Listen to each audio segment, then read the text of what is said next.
jako bejt toho, tak mám vyznamenání.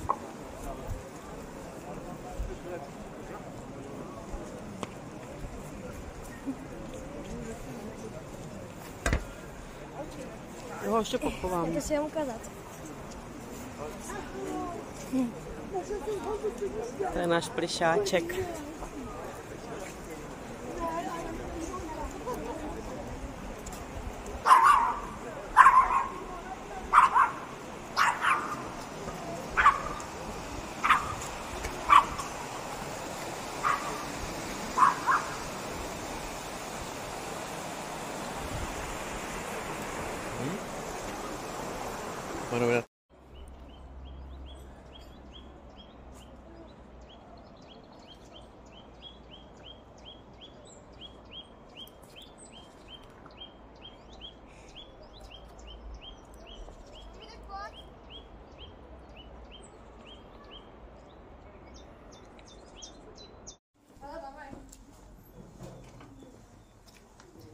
A rodinka, takže.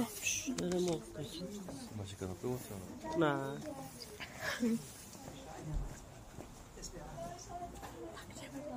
Kafe potřebujeme, viď? No, tak za chvilku.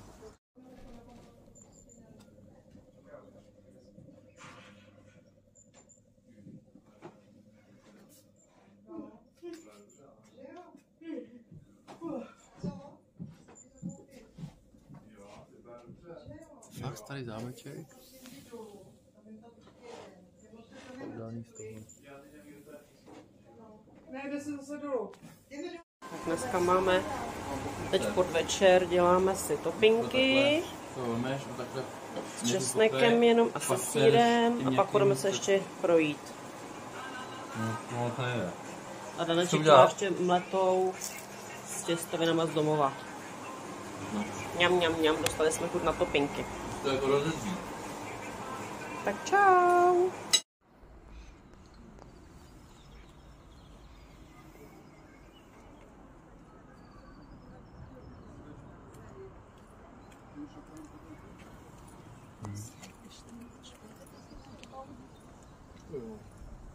Nádherný tam. Byty na prodej naproti nám.